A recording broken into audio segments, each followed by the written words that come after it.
Pensando en el contexto cubano que no podemos hablar de iglesias negras. I'm thinking about the Cuban context where we cannot talk about black churches in Cuba. Porque hablamos de comunidades eclesiales que están mezcladas. We talk about ecclesiastical communities that are amalgamated or mixed. Un gran desafío entonces es A great challenge then will be cómo como iglesias how we as church nos enfrentamos al racismo cotidiano. can face the daily racism.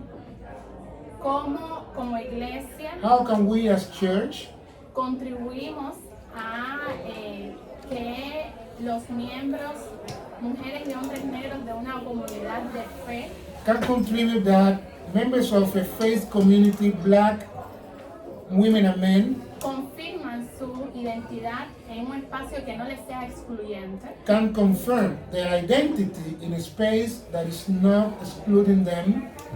cómo la iglesia puede potenciar, fortalecer un mensaje que donde la gente encuentre a África en la Biblia, How can the church can give the possibility to people to find places within the Bible where there are references made to Africa?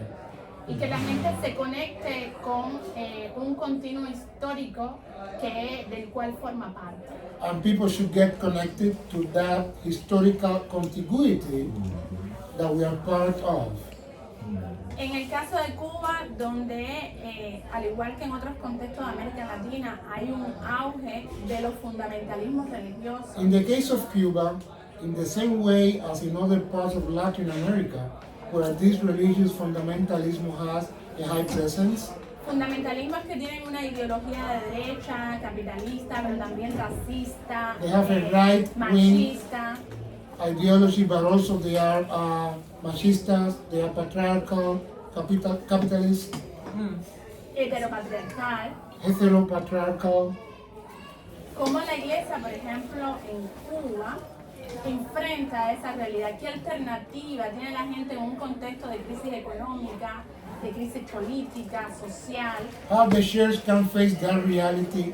What are the options for the people amid this social, economic, and political crisis we are suffering today?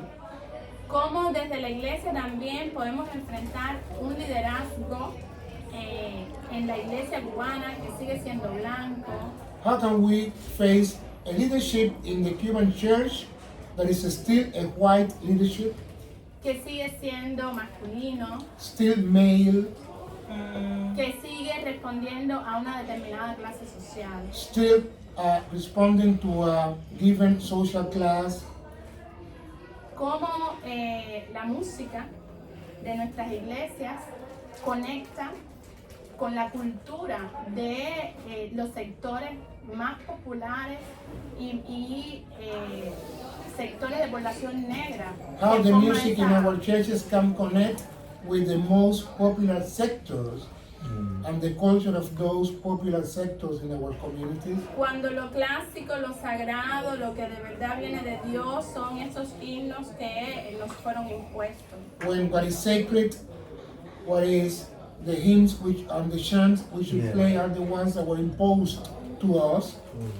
Yo recuerdo en mi experiencia en una iglesia bautista en Canadá, I remember from experience I had at a Baptist church in Canada que los signos los podía cantar aunque no estuvieran en español. that I could sing the hymns even though they were non-Spanish, Eran los mismos que se cantan en mi iglesia. were the same ones that were chanted in my church. No había ninguna diferencia. There was no difference.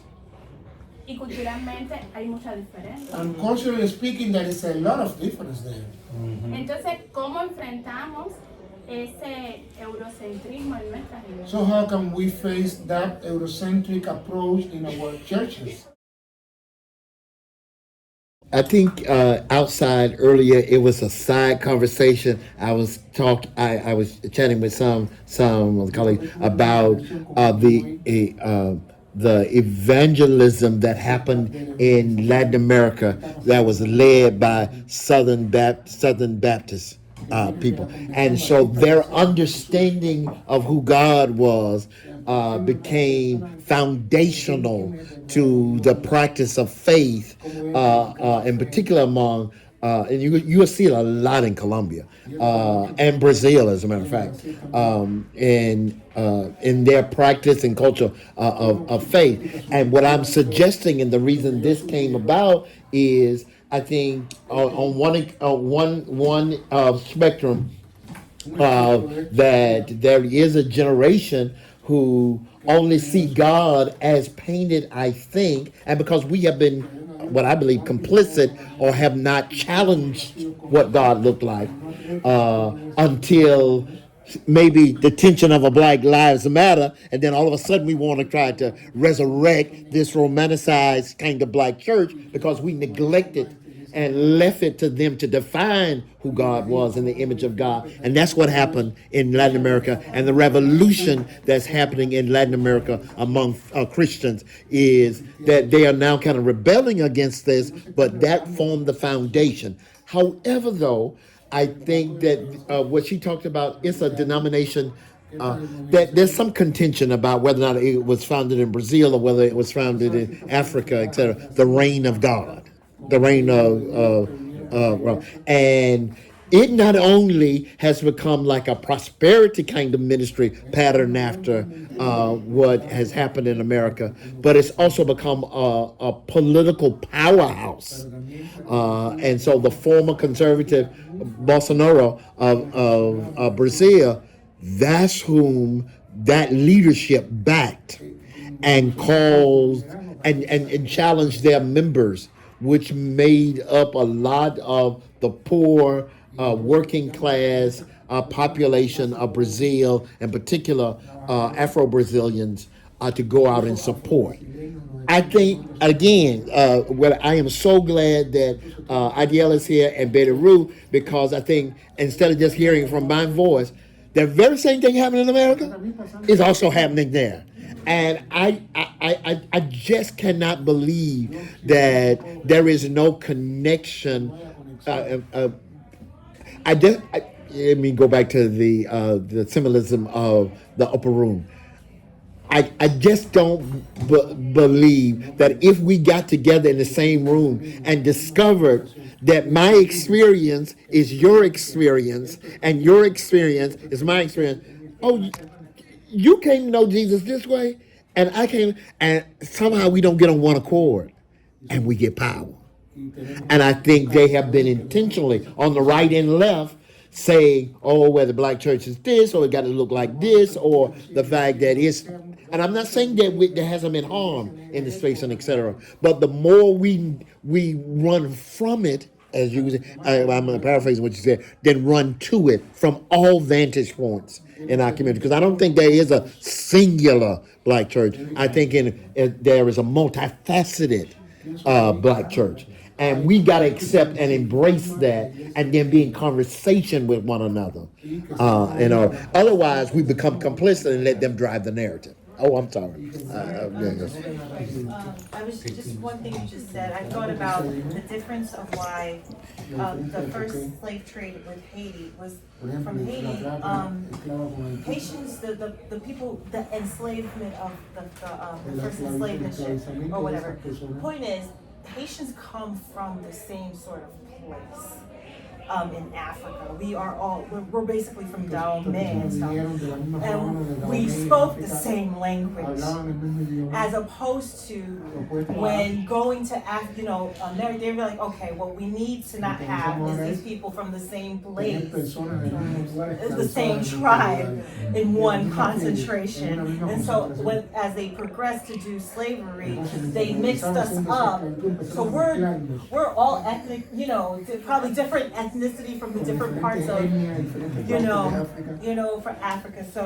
So I just to talk about. I don't want y'all to miss what she just said about Haiti and the origin of Haitian people, and the only place on the globe in which white people were defeated and ran out was in Haiti. Only because I think we spoke the same language. Yeah. But and I don't know. I just wanted to. This is maybe a little bit presumptuous of mine, but I just wanted to talk about, you lift up the conservative as part of the Black church experience. But I also want to lift up, and I think it speaks to the third question, how might we get what we want? I think there's a part of the Black church that we are not recognizing, and I think it's the unchurched. I think it's the funky Dineva that I have to watch as I'm driving home, who told me all church lingo. T.S. Madison. Y'all know who I'm talking I know. about? Y'all know Funky Dineva?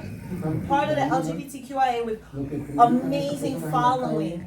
And we speak in church language. He speaks in church language all the time. As a matter of fact, he'll talk about he has a choir in the background. He's like, all right, y'all need to put I put the collection plate on the screen, and guess what? It's his WhatsApp tag. WhatsApp? Mm-hmm. No, I'm sorry, Cash App.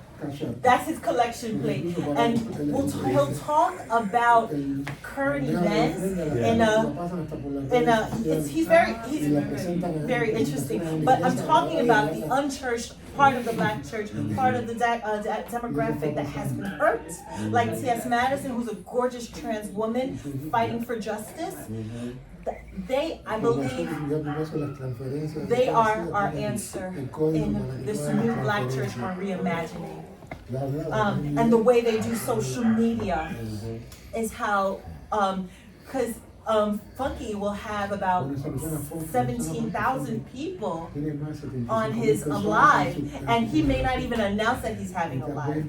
Beyonce will not advertise that she's having a album release, and then she just drops it, and she breaks records. That's when I'm talking about the unchurched.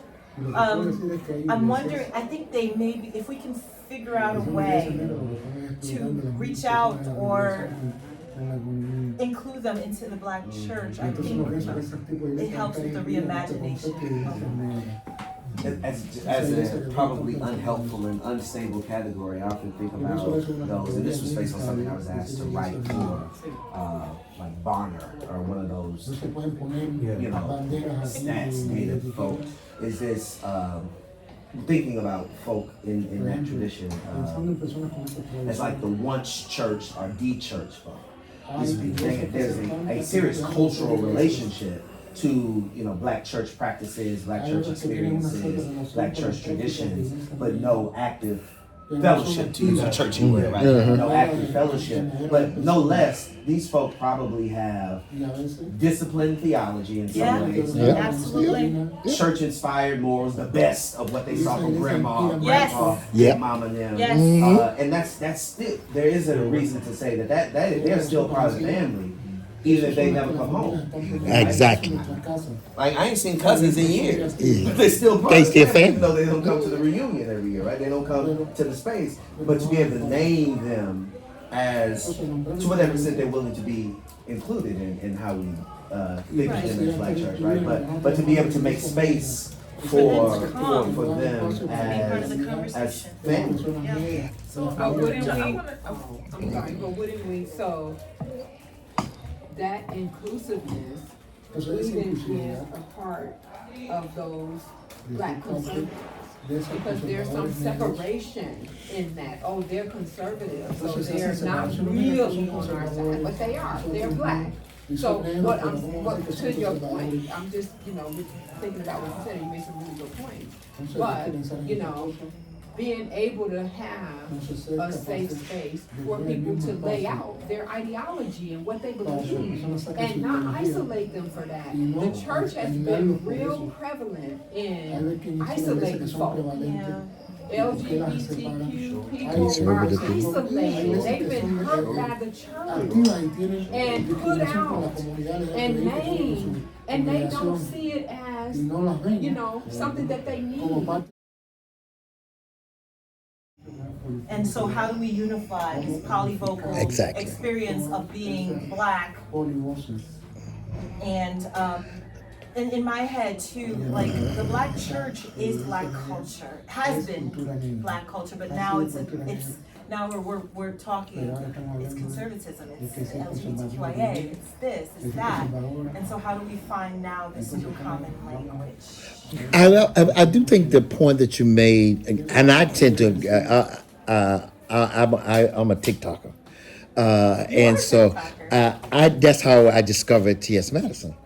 And I watch her all the time. I think she's hilarious, first of all, in general, in the sense of she brings such a humor to very painful situations. T.S. Madison. T.S. Madison. And but if you listen to her, she used a lot of church language. I'm not suggesting that she's representative of that entire community, but I think she readily said she grew up in the church. She also talks about in the sense of church hurt and etc. And I think Melinda just said that she kind of operates from this sense of that's what she knows, and so she does weave in the critical nature of the church and etc. And I would, when I talked about what I heard from more conservative people around the diaspora in Africa, I could imagine her sitting down with them though. Some of the other experiences that I've had, I could not imagine them being able to sit down with them. I think there's validity in the argument about if we just think we're just going to come together and everybody come to the table and that we're going to grow again back to what this is grounded out of. I think the tarrying for 50 days. I think the constant sense of communicating and connecting, not only with God, seeking to be in the image of God and seeking to be in communion with one another. The space gets filled and everybody in the space is filled. That's what that's what I'm suggesting or the proposal I made. And I do think that conversation can't be polite conversation. I think it has to be hard conversation that deconstructs and then reconstructs and then constructs. If I may. Yes. Doesn't the scripture say that, and they were on one accord? And Yeah. then, Right. That's why the tarrying of the 50 days, I think. yes, so it's not just being together in the room, but Yeah. that they somehow Yep. found themselves on one accord. But how to define one accord? Well, that's my provocation. Uh-huh. That was a precondition for the power. Uh-huh. So, and that's the how piece. That's the one accord. We don't skip over getting into the room and then power. Right. So that's the complication that we have, I think, and the opportunity. We have to rise to the occasion of the struggle in our generation, in our lifetime, which is one where there is much more diversity, stratification, layers of intersectional identities. I think that's the challenge of the church. The Black church now is this one accord project in the midst of our context, which has all of this complexity. That's hard work. And you may not even make it to 50 days.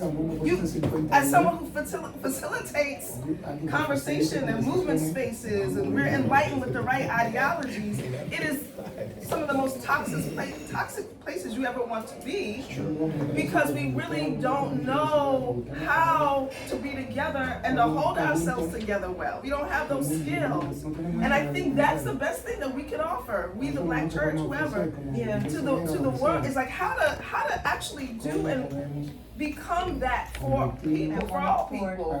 But that's the thing I don't want us to skip over, because I think that's the key. I really do think that's the key to the power and to the liberation, is the one accord. It's an authentic, it's a hard project. It's the tension of it. It's the knowing how to repair after harm has been, trauma has been played out in our midst. And that's just the trauma But then there's generational, there's institutional, it's epigenetic, it's all of the things. That's the work. But I agree. But you got to be willing to come to the upper room. You got to be willing to go there. And if you're not willing to go there, then we will never arrive at a one accord.